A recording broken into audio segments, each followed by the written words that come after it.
پیارے پیارے عزیز دوستو، السلام علیکم ورحمۃ اللہ وبرکاتہ۔ کیسے ہیں آپ لوگ؟ امید کرتے ہیں خیر و عافیت سے ہوں گے۔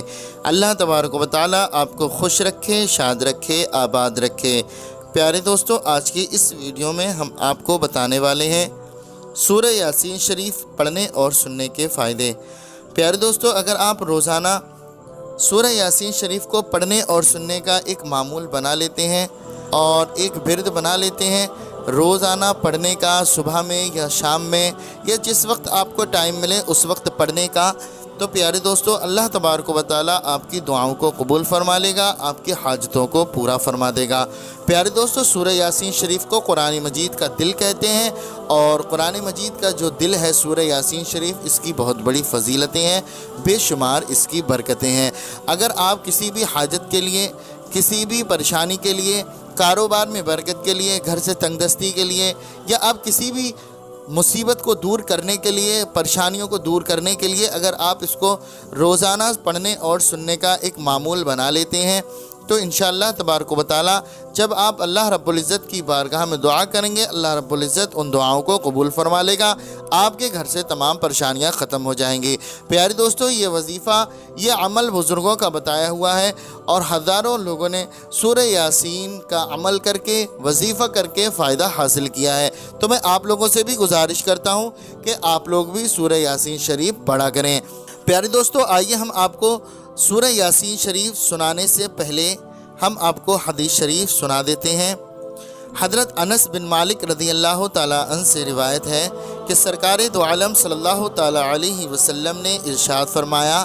ہر چیز کے لیے قلب ہے، اور قرآن کا قلب سورہ یاسین ہے، اور جس نے سورہ یاسین پڑھی تو اللہ تعالیٰ اس کے لیے 10 بار قرآن پڑھنے کا ثواب لکھتا ہے۔ پیارے دوستو، آپ اس سے اندازہ لگا سکتے ہیں کہ کتنی بڑی فضیلت ہے۔ اگر آپ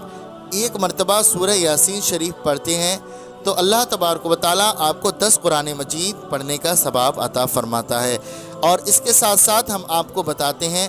جن بہنوں کے رشتے نہیں آتے ہیں، تبارک و تعالی آپ کو صدقے کی برکت سے آپ کی پریشانیوں کو دور فرما دے گا، اور جب آپ کو فائدہ ہو، غلط نہیں ہوتے ہیں، سچ ہوتے ہیں، جس کو جھٹلانے والا کافر ہے۔ پیارے دوستو، قرآن مجید کی آپ کوئی بھی سورہ پڑھتے ہیں یا کوئی بھی آیت پڑھتے ہیں تو پڑھنے میں کمی ہو جاتی ہے، ہم سے پڑھنے میں غلطی ہو جاتی ہے، اس وجہ سے ہمارا وظیفہ مکمل نہیں ہو پاتا ہے۔ تو آپ بالکل کرتے رہیں، آپ مطمئن رہیں اور صبر و تحمل سے کام لیں، انشاءاللہ ضرور فائدہ ہوگا۔ اللہ تبارک و تعالیٰ کی بارگاہ میں دعا ہے، اللہ رب العزت ہمیں اور آپ کو زیادہ سے زیادہ اس پر عمل کرنے کی توفیق عطا فرمائے۔ اللہ تبارک و تعالیٰ ہماری اور آپ کی دعاؤں کو قبول فرمائے۔ اور جو بھائی بہن اس ویڈیو کو دیکھ رہے ہیں، سن رہے ہیں، جن کے اچھے رشتے کی تلاش ہے، نیک رشتے چاہتے ہیں، اللہ تبارک و تعالیٰ ان کو نیک رشتوں سے نوازے۔ اللہ تبارک و تعالیٰ ان کی نیک جائز دعاؤں کو اپنی بارگاہ میں قبول و منظور فرمائے، آمین یا رب العالمین۔ پیارے دوستو، آپ لوگ بھی کمنٹ باکس میں ایک پیارا سا آمین ضرور لکھ دیں، اور اپنی زبان سے بھی آمین ضرور کہہ دیں۔ کیا معلوم اللہ رب العزت نے کس کے آمین لکھنے کو یا کس کے آمین کہنے کو قبول فرما لیا تو یقین جانے دوستو بیڑا پار ہو جائے گا۔ تو آئیے دوستو، اب ہم آپ کو سنا دیتے ہیں سورہ یاسین شریف۔ اگر آپ پڑھنا جانتے ہیں تو پڑھ لیجئے، اگر آپ پڑھنا نہیں جانتے ہیں تو صرف آپ اس کو سن لیجئے، چاہے عصر کے بعد سن لیں یا عشاء کے بعد سن لیں یا فجر کی نماز کے بعد سن لیں، آپ کو جس وقت ٹائم ملے اس وقت آپ سن لیجئے۔ لیکن دوستو، آپ نمازوں کی زیادہ سے زیادہ پابندی کریں اور اس پر عمل کرنے کی کوشش کریں۔ تو پیارے دوستو، آئیے اب ہم سن لیتے ہیں سورہ یاسین شریف کو۔ بسم اللہ الرحمن الرحیم، یاسین والقرآن الحکیم انک لمن المرسلین علی صراط مستقیم تنزیل العزیز الرحیم لتنذر قوما ما انذر آباؤهم فهم غافلون لقد حق القول على أكثرهم فهم لا يؤمنون إنا جعلنا في أعناقهم أغلالا فهي إلى الأذقان فهم مقمحون وجعلنا من بين أيديهم سدا ومن خلفهم سدا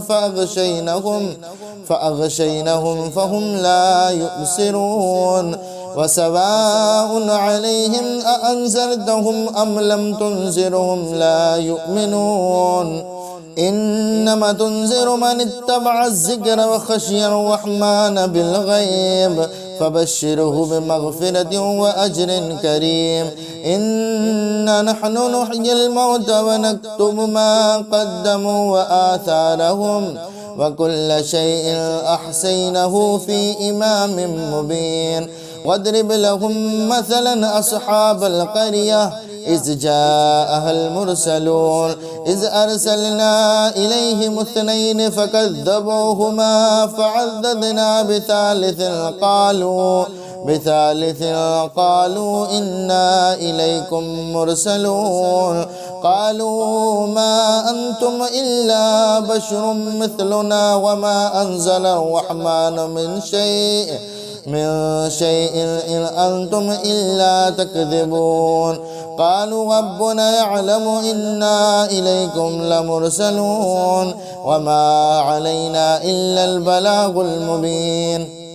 قالوا إنا قد طيرنا بكم لئن لم تنتهوا لنرجمنكم وليمسنكم منا عذاب أليم قالوا طائركم معكم أئن ذكرتم بل أنتم قوم مسرفون وجاء من أقصى المدينة رجلا يسعى قال يا قوم اتبعوا المرسلين اتبعوا من لا يسألكم أجرا وهم مهتدون وما لي لا أعبد الذي فطرني وإليه ترجعون أتخذ من دون آلهة إن يردني الرحمن بضر لا تغني عني شفاعتهم شيئا ولا ينقذون إني إذا لفي ضلال مبين إني آمنت بربكم فاسمعون قيل ادخل الجنة قال يا ليت قومي يعلمون بما غفر لي ربي وجعلني من المكرمين وما أنزلنا على قومه من بعد من جند من السماء وما كنا منزلين إن كانت إلا صيحة واحدة فإذا هم خامدون يا حسرة على العباد ما يأتيهم من رسول إلا كانوا به يستهزئون ألم يروا كم أهلكنا قبلهم من القرون أنهم إليهم لم يرجعون وإن كل لما جميع لدينا محضرون وآية لهم الأرض الميتة أحييناها وأخرجنا منها حبا فمنه يأكلون وجعلنا في جنات من نخيل وعنب وفجرنا فيها من العيون يأكلوا من ثمره وما عملته أيديهم أفلا يشكرون سبحان الذي خلق الأزواج كلها مما تنبت الأرض ومن أنفسهم ومما لا يعلمون وآية لهم الليل نسلخ منه النهار فإذا هم مظلمون والشمس تجري لمستقر لها ذلك تقدير العزيز العليم والقمر قدرناه منازل حتى عاد كالعرجون القديم لا شمس ينبغي لها أن تدرك القمر ولا الليل سابق النهار وكل في فلك يسبحون وآية لهم أنا حملنا ذريتهم في الفلك المشحون وخلقنا لهم من مثله ما يركبون وإن نشاء نغرقهم فلا صريخ لهم ولا هم ينقذون إلا رحمة منا ومتاعا إلى حين وإذا قيل لهم اتقوا ما بين أيديكم وما خلفكم لعلكم ترحمون وما تأتيهم من آية من آيات ربهم إلا كانوا عنها معرضين وإذا قيل لهم أنفقوا مما رزقكم الله قال الذين كفروا للذين آمنوا أنطعموا من لو يشاء الله أطعمه إن أنتم إلا في ضلال مبين ويقولون متى هذا الوعد إن كنتم صادقين ما ينظرون إلا صيحة واحدة تأخذهم وهم يخصمون فلا يستطيعون توصية ولا إلى أهلهم يرجعون نفخ في صور فإذا هم من الأجداث إلى ربهم ينسلون قالوا يا ويلنا من بعثنا من مرقدنا هذا ما وعد الرحمن وصدق المرسلون إن كانت إلا صيحة واحدة فإذا هم جميع لدينا محضرون فاليوم لا تظلم نفس شيئا ولا تجزون إلا ما كنتم تعملون إن أصحاب الجنة اليوم في شغل فاكهون هم وأزواجهم في ظلال على الأرائك متكئون لهم فيها فاكهة ولهم ما يدعون سلام قولا من رب رحيم وامتازوا اليوم أيها المجرمون ألم أعهد إليكم يا بني آدم أن لا تعبدوا الشيطان إنه لكم عدو مبين وأن اعبدوني هذا صراط مستقيم ولقد أضل منكم جبلا كثيرا أفلم تكونوا تعقلون هذه جهنم التي كنتم توعدون اصلوها اليوم بما كنتم تكفرون اليوم نختم على أفواههم وتكلمنا أيديهم وتشهد أرجلهم بما كانوا يكسبون ولو نشاء لطمسنا على أعينهم فاستبقوا الصراط فأنى يبصرون ولو نشاء لمسخناهم على مكاناتهم فما استطاعوا مضيا ولا يرجعون ومن نعمره ننكسه في الخلق أفلا يعقلون وما علمناه شعرا وما ينبغي له إن هو إلا ذكر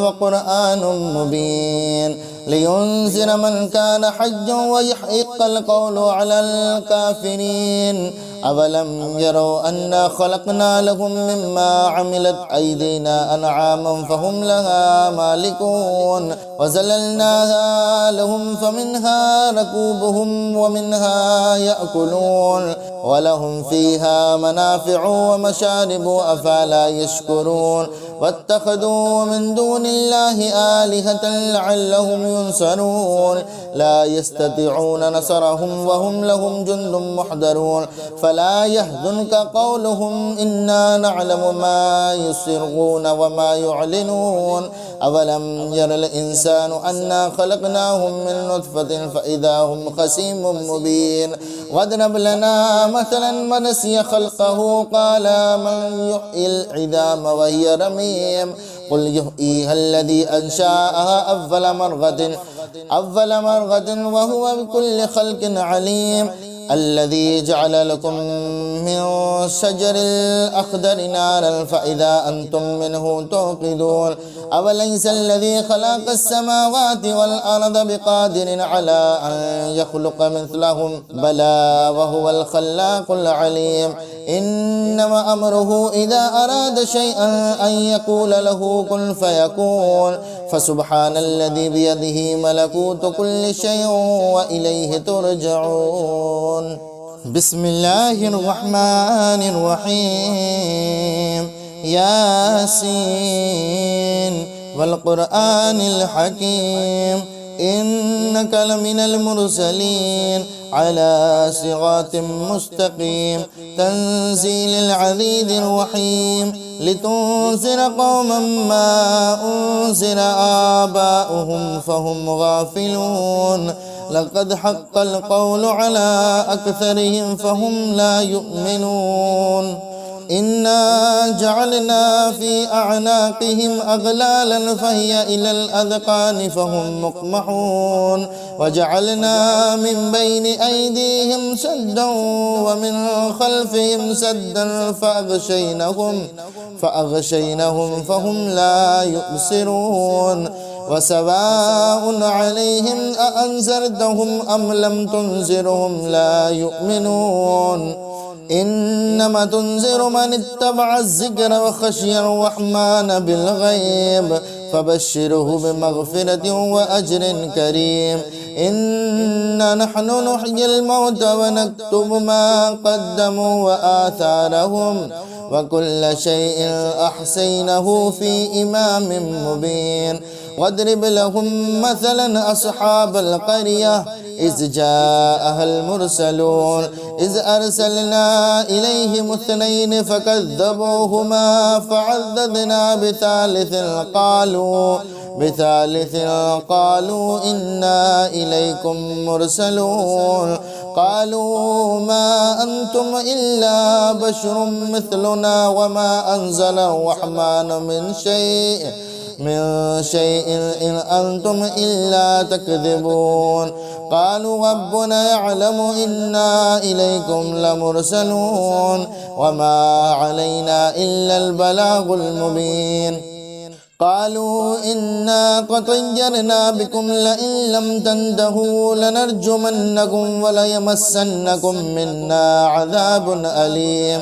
قالوا طائركم معكم أئن ذكرتم بل أنتم قوم مسرفون وجاء من أقصى المدينة رجلا يسعى قال يا قوم اتبعوا المرسلين اتبعوا من لا يسألكم أجرا وهم مهتدون وما لي لا أعبد الذي فطرني وإليه ترجعون أتخذ من دون آلهة إن يردني الرحمن بضر لا تغني عني شفاعتهم شيئا ولا ينقذون إني إذا لفي ضلال مبين إني آمنت بربكم فاسمعون قيل ادخل الجنة قال يا ليت قومي يعلمون بما غفر لي ربي وجعلني من المكرمين وما أنزلنا على قومه من بعد من جند من السماء وما كنا منزلين إن كانت إلا صيحة واحدة فإذا هم خامدون يا حسرة على العباد ما يأتيهم من رسول إلا كانوا به يستهزئون ألم يروا كم أهلكنا قبلهم من القرون أنهم إليهم لم يرجعون وإن كل لما جميع لدينا محضرون وآية لهم الأرض الميتة أحييناها وأخرجنا منها حبا فمنه يأكلون وجعلنا في جنات من نخيل وعنب وفجرنا فيها من العيون يأكلوا من ثمره وما عملته أيديهم أفلا يشكرون سبحان الذي خلق الأزواج كلها مما تنبت الأرض ومن أنفسهم ومما لا يعلمون وآية لهم الليل نسلخ منه النهار فإذا هم مظلمون والشمس تجري لمستقر لها ذلك تقدير العزيز العليم والقمر قدرناه منازل حتى عاد كالعرجون القديم لا شمس ينبغي لها أن تدرك القمر ولا الليل سابق النهار وكل في فلك يسبحون وآية لهم أنا حملنا ذريتهم في الفلك المشحون وخلقنا لهم من مثله ما يركبون وإن نشاء نغرقهم فلا صريخ لهم ولا هم ينقذون إلا رحمة منا ومتاعا إلى حين وإذا قيل لهم اتقوا ما بين أيديكم وما خلفكم لعلكم ترحمون وما تأتيهم من آية من آيات ربهم إلا كانوا عنها معرضين وإذا قيل لهم أنفقوا مما رزقكم الله قال الذين كفروا للذين آمنوا أنطعموا من لو يشاء الله أطعامه إن أنتم إلا في ضلال مبين ويقولون متى هذا الوعد إن كنتم صادقين ما ينظرون إلا صيحة واحدة تأخذهم وهم يخصمون فلا يستطيعون توصية ولا إلى أهلهم يرجعون نفخ في صور فإذا هم من الأجداث إلى ربهم ينسلون قالوا يا ويلنا من بعثنا من مرقدنا هذا ما وعد الرحمن وصدق المرسلون إن كانت إلا صيحة واحدة فإذا هم جميع لدينا محضرون فاليوم لا تظلم نفس شيء ولا تجزون إلا ما كنتم تعملون إن أصحاب الجنة اليوم في شغل فاكهون هم وأزواجهم في ظلال على الأرائك متكئون لهم فيها فاكهة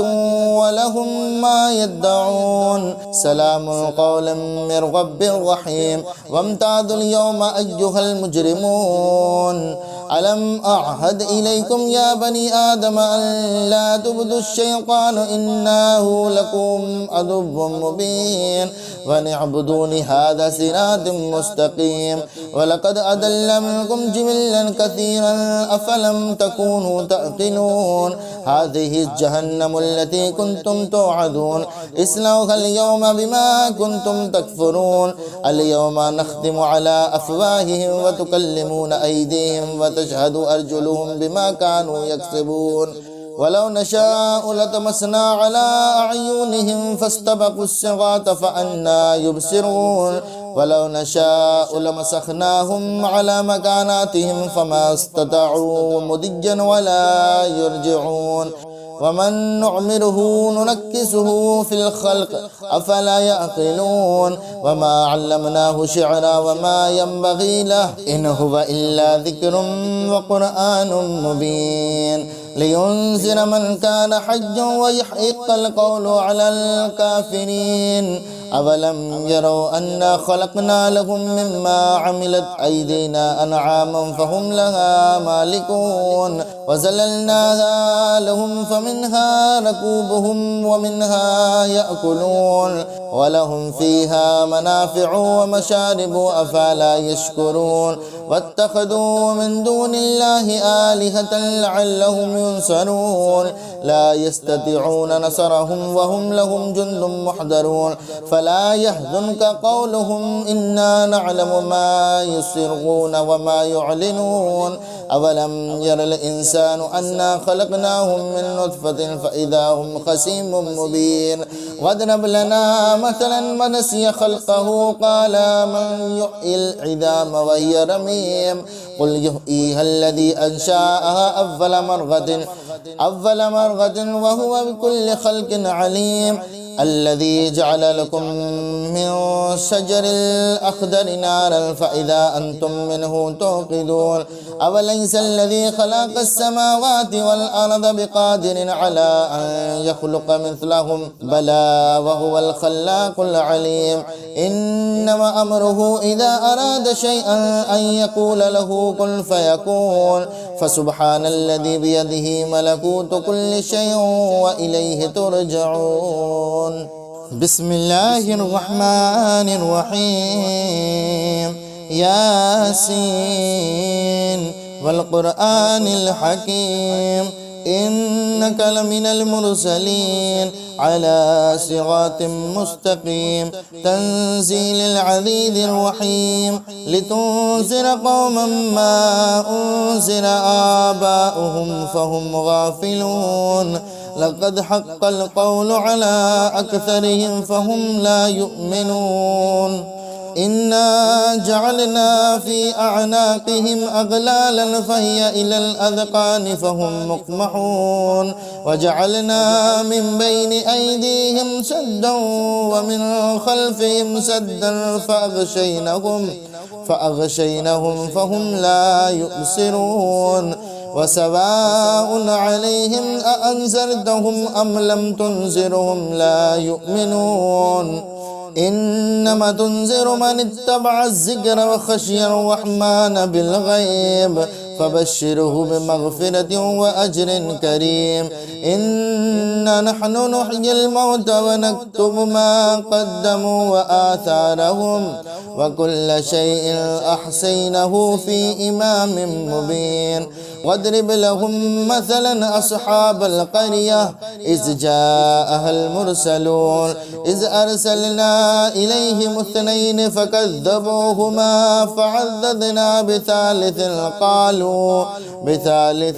قالوا إنا إليكم مرسلون قالوا ما أنتم إلا بشر مثلنا وما أنزل الرحمن من شيء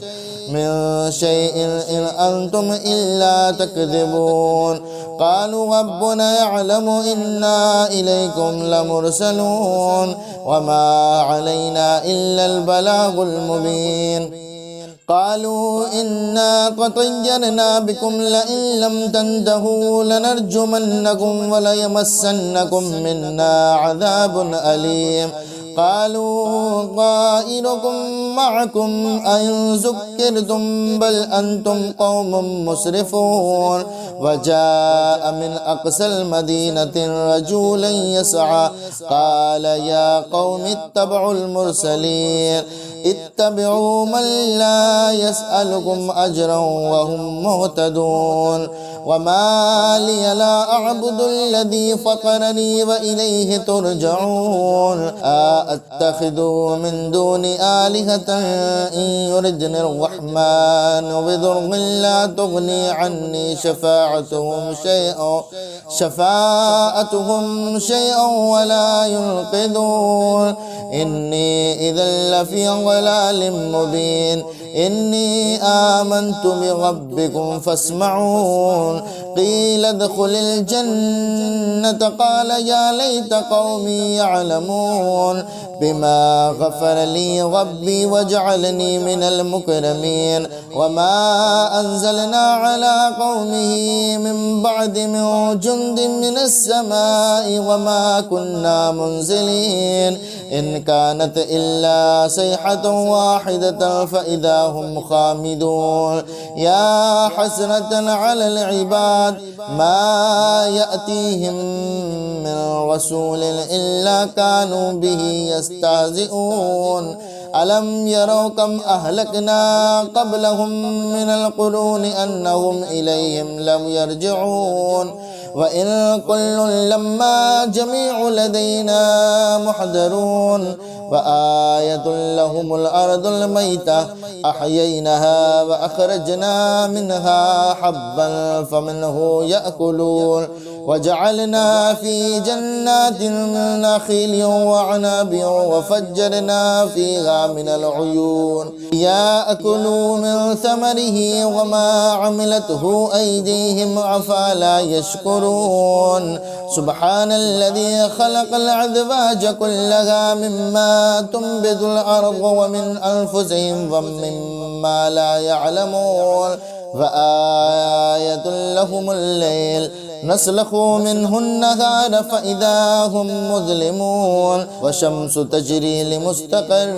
لها ذلك تقدير العزيز العليم والقمر قدرناه منازل حتى عاد كالعرجون القديم لا شمس ينبغي لها أن تدرك القمر ولا الليل سابق النهار وكل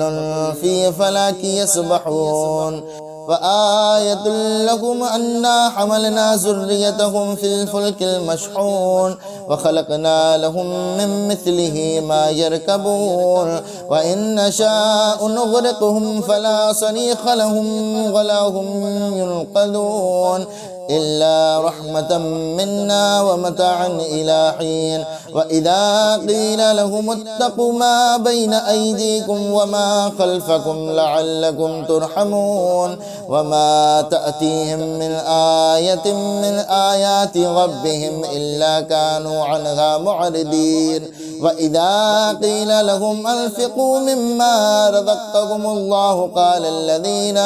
قال الذين كفروا للذين آمنوا أنطعموا من لو يشاء الله أطعامه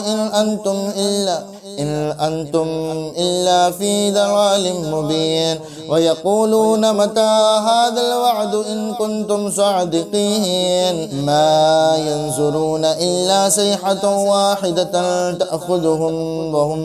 يخصمون فلا يستطيعون توصية ولا إلى أهلهم يرجعون نفخ في صور فإذا هم من الأجداث إلى ربهم ينسلون قالوا يا ويلنا من بعثنا من مرقدنا هذا ما وعد الرحمن وصدق المرسلون إن كانت إلا صيحة واحدة فإذا هم جميع لدينا محضرون فاليوم لا تظلم نفس شيئا ولا تجزون إلا ما كنتم تعملون إن أصحاب الجنة اليوم في شغل فاكهون هم وأزواجهم في ظلال على الأرائك متكئون لهم فيها فاكهة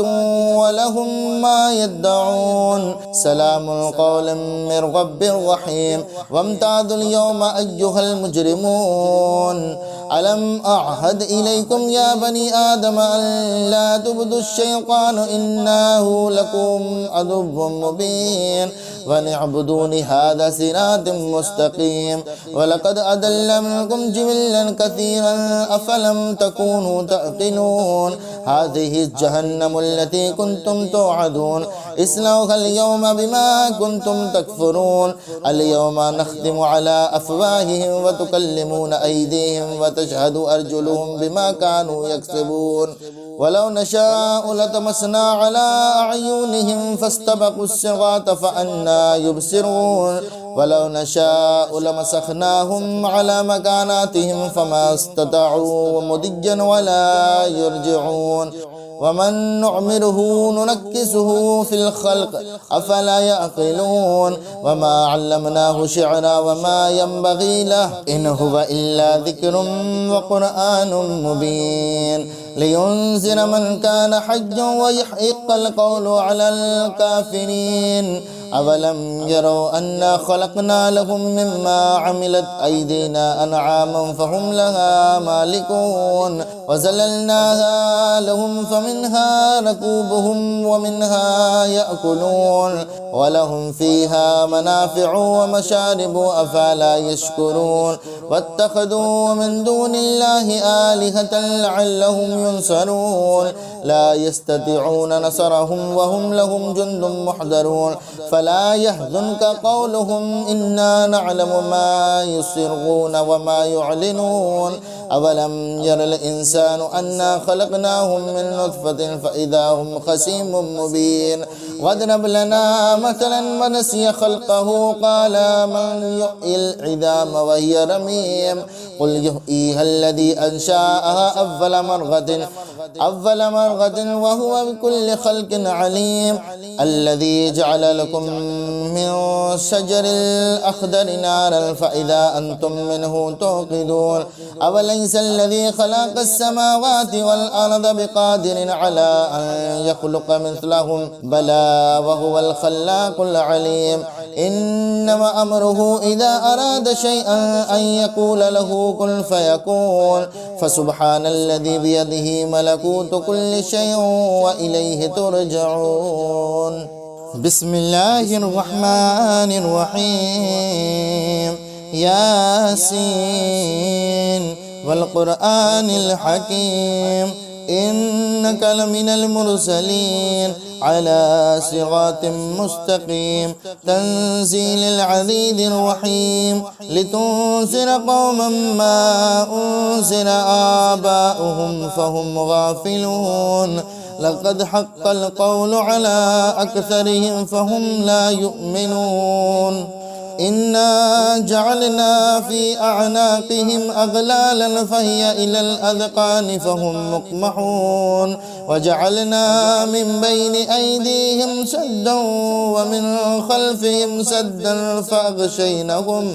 فأغشينهم فهم لا يبصرون وسواء عليهم أأنذرتهم أم لم تنذرهم لا يؤمنون إنما تنذر من اتبع الذكر وخشي الرحمن بالغيب فبشره بمغفرة وأجر كريم إنا نحن نحيي الموتى ونكتب ما قدموا وآثارهم وكل شيء أحصيناه في إمام مبين واضرب لهم مثلا أصحاب القرية إذ جاءها المرسلون إذ أرسلنا إليهم اثنين فكذبوهما فعززنا بثالث قالوا إنا إليكم مرسلون قالوا ما أنتم إلا بشر مثلنا وما أنزل الرحمن من شيء إن أنتم إلا تكذبون قالوا ربنا يعلم إنا إليكم لمرسلون وما علينا إلا البلاغ المبين قالوا إنا طيرنا بكم لئن لم تنتهوا لنرجمنكم وليمسنكم منا عذاب أليم قالوا طائركم معكم أئن ذكرتم بل أنتم قوم مسرفون وجاء من أقصى المدينة رجلا يسعى قال يا قوم اتبعوا المرسلين اتبعوا من لا يسألكم أجرا وهم مهتدون وما لي لا أعبد الذي فطرني وإليه ترجعون أتخذ من دون آلهة إن يردني الرحمن بضر لا تغني عني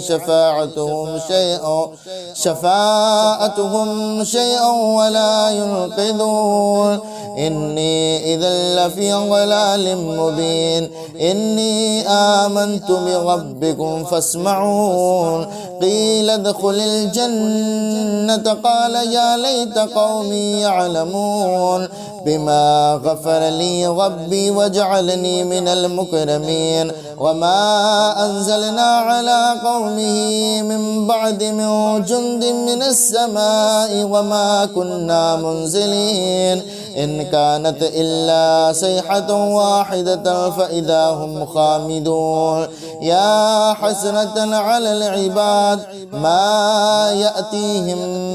من رسول إلا كانوا به يستهزئون ألم يروا كم أهلكنا قبلهم من القرون أنهم إليهم لم يرجعون وإن كل لما جميع لدينا محضرون وآية لهم الأرض الميتة أحييناها وأخرجنا منها حبا فمنه يأكلون وجعلنا في جنات من نخيل وعنب وفجرنا فيها من العيون يأكلوا من ثمره وما عملته أيديهم أفلا يشكرون سبحان الذي خلق الأزواج كلها مما تنبت الأرض ومن أنفسهم ومما لا يعلمون وآية لهم الليل نسلخ منه النهار فإذا هم مظلمون والشمس تجري لمستقر لها ذلك تقدير العزيز العليم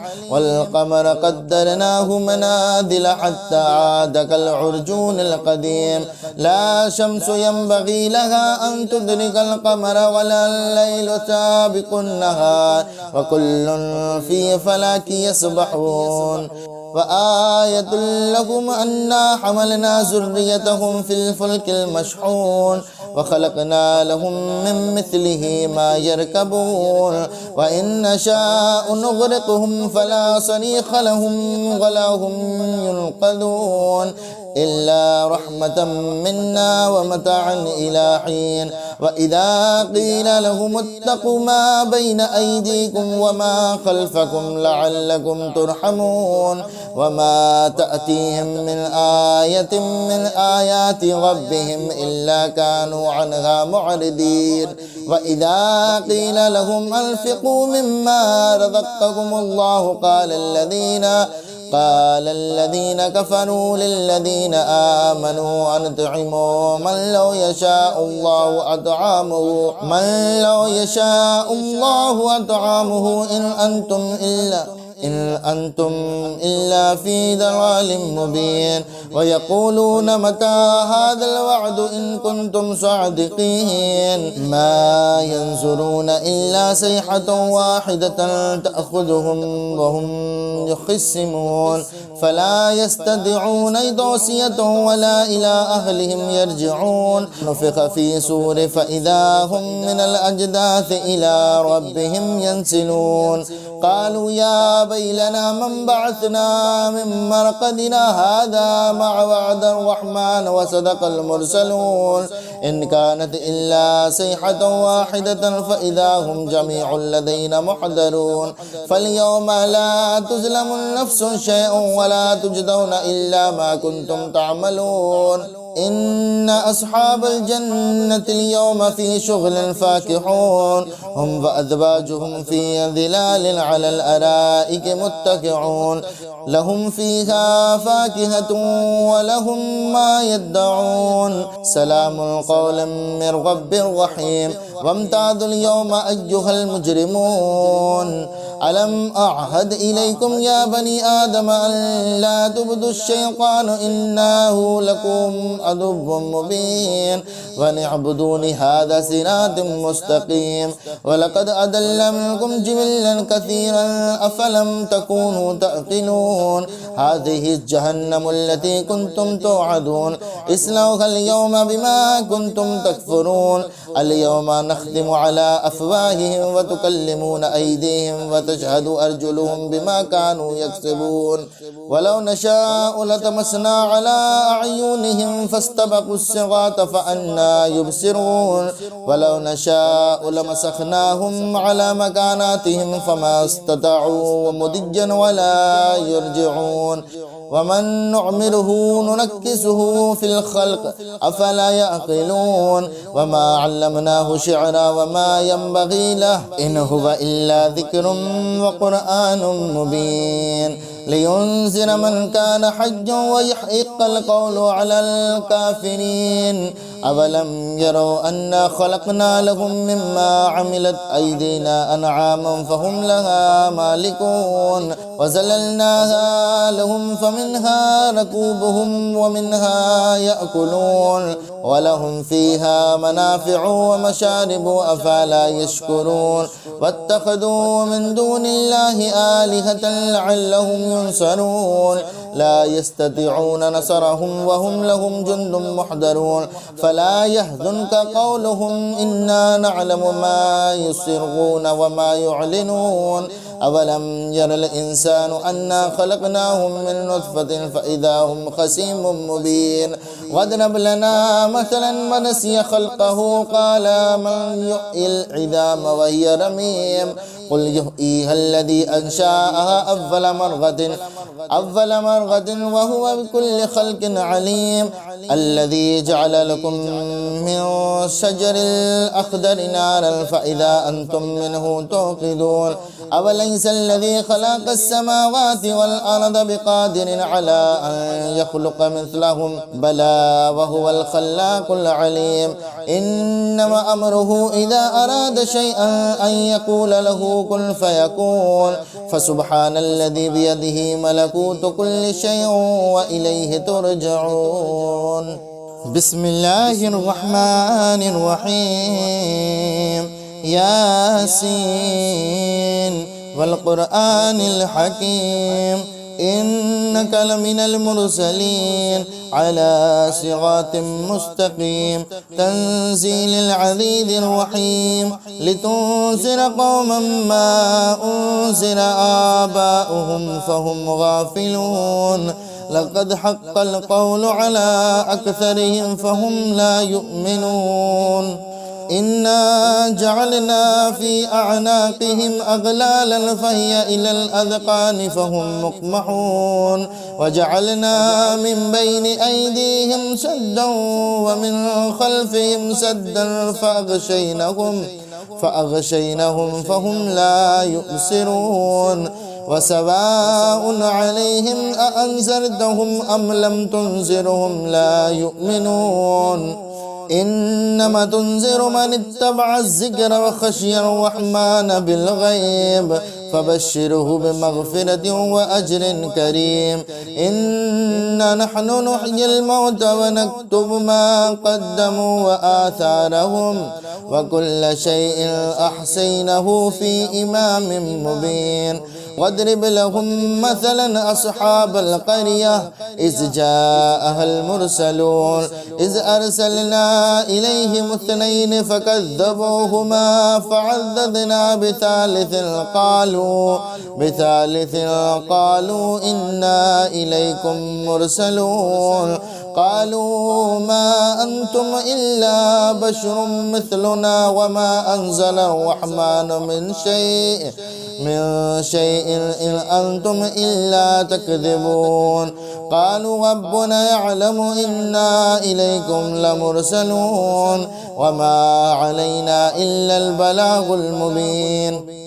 قالوا إنا تطيرنا بكم لئن لم تنتهوا لنرجمنكم وليمسنكم منا عذاب أليم قالوا طائركم معكم أئن ذكرتم بل أنتم قوم مسرفون وجاء من أقصى المدينة رجلا يسعى قال يا قوم اتبعوا المرسلين اتبعوا من لا يسألكم أجرا وهم مهتدون وما لي لا أعبد الذي فطرني وإليه ترجعون أأتخذ من دون آلهة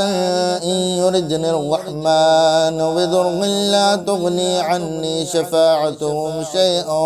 شفاعتهم شيئا ولا ينقذون إني إذا لفي ضلال مبين إني آمنت بربكم فاسمعون قيل ادخل الجنة قال يا ليت قومي يعلمون بما غفر لي ربي وجعلني من المكرمين وما أنزلنا على قومه من بعد من جند من السماء وما كنا منزلين إن كانت إلا صيحة واحدة فإذا هم خامدون يا حسرة على العباد ما يأتيهم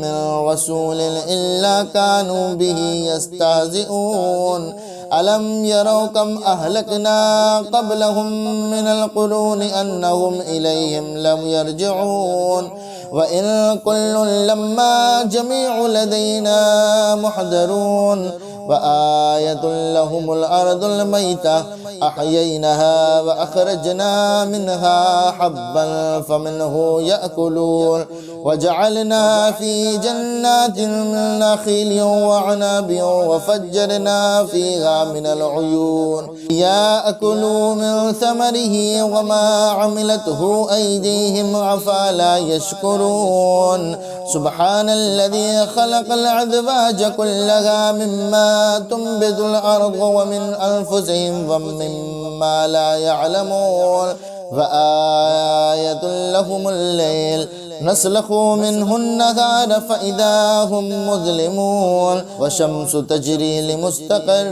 لها ذلك تقدير العزيز العليم والقمر قدرناه منازل حتى عاد كالعرجون القديم لا شمس ينبغي لها أن تدرك القمر ولا الليل سابق النهار وكل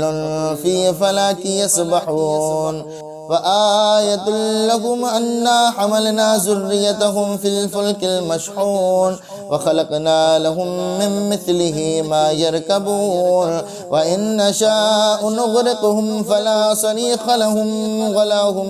ينقذون إلا رحمة منا ومتاعا إلى حين وإذا قيل لهم اتقوا ما بين أيديكم وما خلفكم لعلكم ترحمون وما تأتيهم من آية من آيات ربهم إلا كانوا عنها معرضين وإذا قيل لهم أنفقوا مما رزقكم الله قال الذين كفروا للذين آمنوا أنطعموا من لو يشاء الله أطعامه إن أنتم إلا في ضلال مبين ويقولون متى هذا الوعد إن كنتم صادقين ما ينظرون إلا صيحة واحدة تأخذهم وهم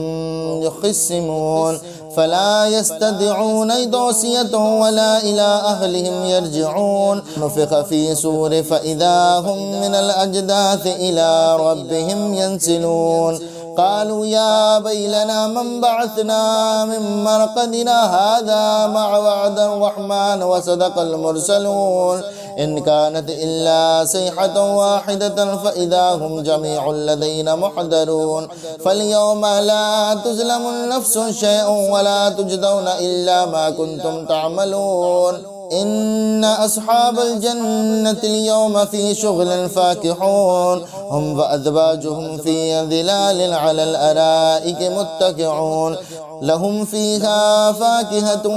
ولهم ما يدعون سلام قولا من رب رحيم وامتازوا اليوم أيها المجرمون ألم أعهد إليكم يا بني آدم أن لا تعبدوا الشيطان إنه لكم عدو مبين وأن اعبدوني هذا صراط مستقيم ولقد أضل منكم جبلا كثيرا أفلم تكونوا تعقلون هذه جهنم التي كنتم توعدون اصلوها اليوم بما كنتم تكفرون اليوم نختم على أفواههم وتكلمنا أيديهم وتشهد أرجلهم بما كانوا يكسبون ولو نشاء لطمسنا على أعينهم فاستبقوا الصراط فأنى يبصرون ولو نشاء لمسخناهم على مكاناتهم فما استطاعوا مضيا ولا يرجعون ومن نعمره ننكسه في الخلق أفلا يعقلون وما علمناه شعرا وما ينبغي له إن هو إلا ذكر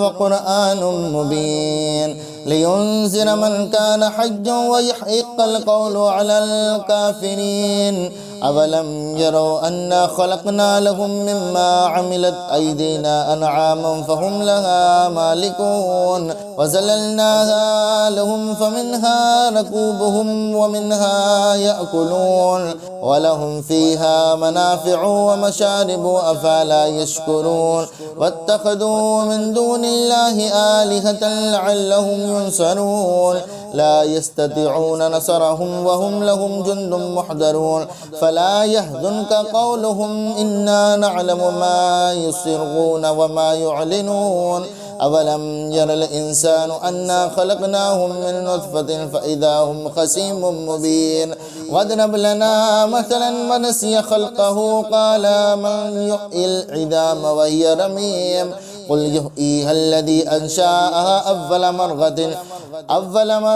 وهو بكل خلق عليم الذي جعل لكم من شجر الأخضر نارا فإذا أنتم منه توقدون أوليس الذي خلق السماوات والأرض بقادر على أن يخلق مثلهم بلى وهو الخلاق العليم إنما أمره إذا أراد شيئا أن يقول له كن فيكون فسبحان الذي بيده ملكوت كل شيء وإليه ترجعون.